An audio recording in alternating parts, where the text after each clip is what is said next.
Magandang gabi po sa lahat ng ating mga kaibigan at mga kapatid muli na nanonood pa rin po sa ating pong Time Alone with God ng Northeast Luzon Adventist College, Mabini, Alicia, Isabela.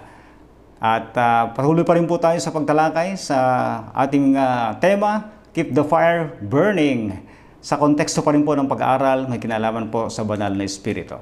Ngayon pong gabi ating pag-uusapan ang Espiritu Santo at ang gawain ng pangangaral. At ang ating pong talata ay masusumpukan po natin sa Aklat ng Mga Gawa, Kabanatang 1, Talatang 8. Datapwat tatanggapin ninyo ang kapangyarihan pagdating sa inyo ng Espiritu Santo at kayo magiging mga saksi ko sa Jerusalem at sa buong Judea at Samaria hanggang sa kahuli-hulihang hangganan ng lupa. Tayo po ay manalangin. Mapagmahal po naming Diyos na makapangyarihan sa lahat. Sa oras ito muli kaming lumalapit sa inyo upang pasalamatan ka sa buhay at kalakasan na ipinagkaloob mo sa amin. Muli sa pag-aaral po namin, inihiling namin ang patnubay ng Banal na Espiritu na siyang gagabay sa amin patuloy sa aming pag-unawa sa mahalagang salita ninyo. Salamat din po sa iyong pagdinig sa aming mga panalangin sa pangalan ng aming Panginoong Yesus. Amen. Mga kapatid, ang ating nga pong paksa ngayon ay ang Espiritu Santo at ang gawain ng pangangaral. Sinabi ng Diyos sa atin ang mga sumusunod tungkol sa kahulugan po ng Espiritu Santo at pangangaral. Ang pangangaral ng salita ng Diyos ay mawawala ng kabuluhan kung wala ang patuloy na presensya at tulong ng Banal na Espiritu. Ito lamang po ang mabisang tagapagturo ng banal na katotohanan. Lamang kapag ang katotohanan po ay sinamahan sa puso ng Espiritu, ito po ay mag-uutos sa budhi o babaguhin ang ating buhay. Maaari pong magawa ng isang tao na may pakilala ang sulat ng salita ng Diyos. Maaari din pong alam niya kasama ang lahat nitong mga utos at mga pangako. Subalit malibang ilapat ng Banal na Espiritu ang katotohanan, wala pong kaluluwang mahuhulog sa bato o magiging basag. Wala rin pong halaga ang pinag-aralan. Walang kapakinabangan, gaano man kalaki, ay makagagawa ng isang daluyan ng liwanag kung wala ang pakikipagtulungan ng Espiritu ng Diyos. Opo mga kapatid, ang pangangaral ay hindi lamang nagaganap sa panahon po ng sermon, ngunit gayon din sa lektura, pag-aaral po ng Biblia, o kahit sa pangangalaga ng maliit na pulutong. Si Randy Maxwell po ay nagwika, ngunit ang katotohanan, tayo ay naghihingalo sa pagkauhaw sa pakikipag-ugnay sa buhay na Diyos. Mga kaibigan, ang kakulangan ng Espiritu Santo din po, kaya ang dahilan ng takot. Maaari po kayang tama si Emilio Nextel ng kanyang sinabing, bakit hindi tayo magtagumpay sa pagbaling pabaliktad nitong masamang sanlibutan? May mga bagay po na mali sa ating mga paniniwala. Tayo po ay natatakot sa mga hindi pagkakasundo. Tayo po ay takot na may masasagasaan. Tayo po ay takot na mawala ang ating karangalan. Takot tayo sa kahirapan. Takot tayo mawala ng trabaho. Tayo po ay takot na mawala ang ating buhay. Kaya nga po, nabanggit ko nakaraan na ang gawain po ng pangangaral ay nakakatakot na gawain sapagkat pumapasok tayo sa isang trabaho na kung saan ay offensive operation, kumbaga sa military operation. Kaya tayo po ay nananatiling tahimik at nagtatago. Tayo po ay takot na ipangaral ang Ebanghelyo sa sanlibutan, sa mapagmahal at ngunit makapangyarihan na pamamaraan, mga kapatid. Ang kautusan po sa suliraning ito po ay masusumpungan natin sa mga Gawa 4:31 na sinasabi po ang ganitong mga salita.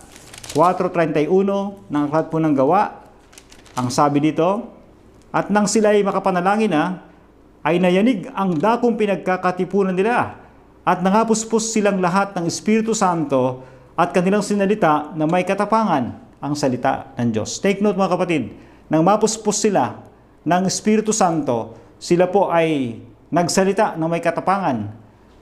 Ang pinangaral nila na may katapangan ang salita ng Diyos. They preach boldly nang pagkatapos ay makapanalangin.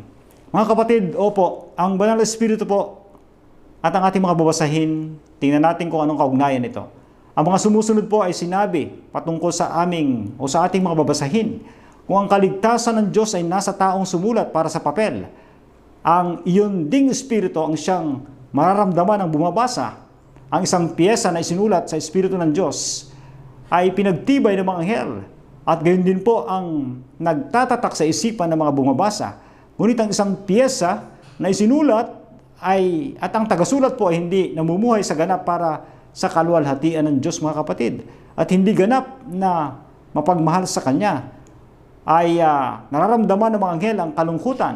Sila po ay lumalayo at hindi nito itinatatak sa bumabasa, sapagkat ang Diyos, ang Kanyang Espiritu ay wala po rito. At ang salita po ay mabuti, ngunit ito ay kulang sa mainit na impluwensya ng Espiritu ng Diyos. Kaya nga, mga kapatid, nais ko pong bigyan diing muli sa ating likas. Lahat po ng ating nagawa ay hindi po mali. Sa walang paraan, tayo po ay nakabuo ng mabuti at napakabuting mga bagay. Tunay na pinagpala ng Diyos ang ating likas sa kakayahan, sa abot po ng ating makakaya. Ngunit ang mahalagang tanong ay, atin bang tutunguhan ang mga tungkuling ito bilang espiritual o Kristiyano sa laman? Isang bagay pong tiyak, kapag tayo po ay nakikipagpunyagi upang matagpuan ang kalutasan sa mahalay na batayan, tayo po ay nag-iimpok ng maraming panahon sa walang kabuluhan. Tayo po ay magsasagawa ng maraming tungkulin na wala rin namang saysay, mga kapatid. Ang kapangyarihan ng Banal na Espiritu ay mahalaga sa paggawa ng buhay ng mga tao, sa paggawa sa buhay ng mga tao. Sa gawain po ng pangangaral, napaka-importante. Kahit nga po dun sa pagsulat ng Biblia, sa pagsulat ng ibang mga aklat, kung ang Biblia po ay inspired by the Holy Spirit, yung mga sumulat nito, yung mga writers, kaya nga pag binabasa natin ito, with the aid of the Holy Spirit, na-inspired tayo at binabago nito ang ating buhay. Marami pa mga aklat ang nasulat, pero kahit na may kinalaman po ang pagsulat nito ay may kinalaman sa buhay pananampalataya, kung ang sumulat nito hindi pinapatnubayan ng Holy Spirit, wala rin pong pagbabagong magaganap sa buhay ng mga tao. Ang Banal na Espiritu po, wala pong unang ulan, wala rin pong huling ulan. Kapag hindi natin tinanggap ang unang ulan sa buhay natin, wala rin pong magaganap na huling ulan. Ang unang ulan, mga kapatid, ay tinutukoy ang pagkapuspos ng Espiritu Santo. Ito po nagdadala sa atin po ng kinakailangan nating paglagong espiritual.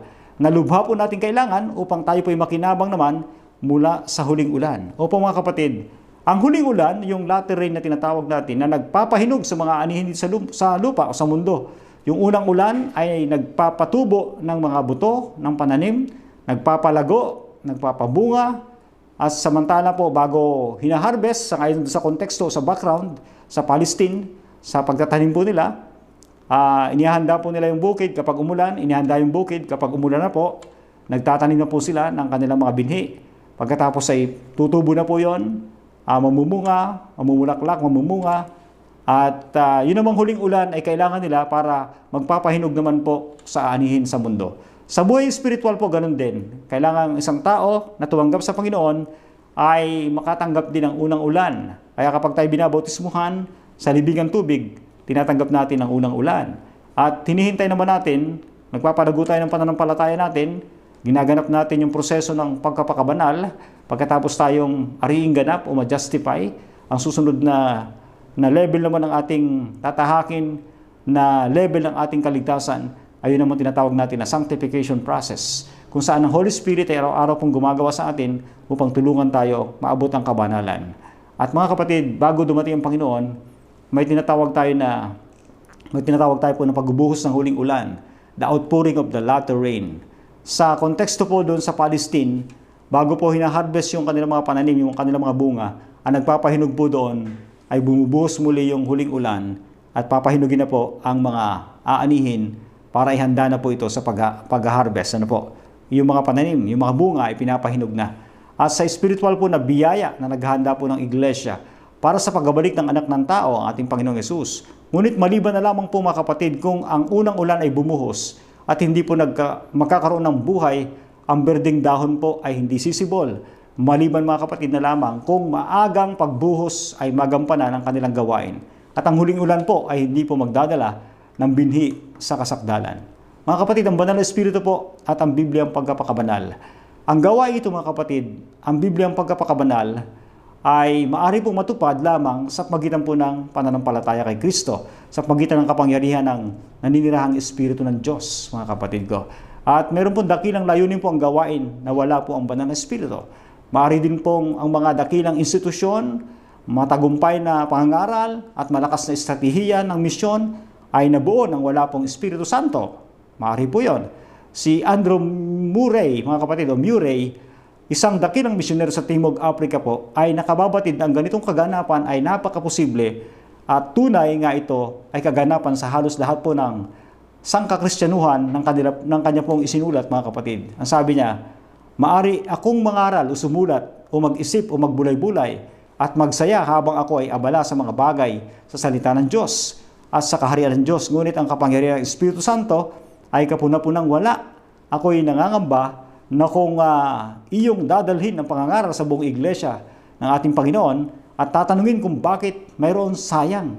Napakaliit po ng kapangyarihang makahikayat sa pangangaral ng salita ng Diyos. Bakit napakarami pong gawain at kalimitan po ay napakaliit ng tagumpay para sa walang hanggan.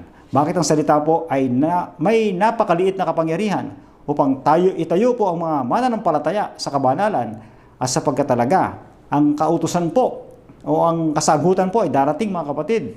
Ito po ay ang kawalan ng kapangyarihan ng Espiritu Santo. At bakit ganito? Wala nang ibang dahilan, ngunit upang ang laman, sabi sa Galatia 3:3, at ang lakas ng katauhan ang siyang kumuha ng lugar na ang Espiritu Santo sana ang nararapat na mayroon.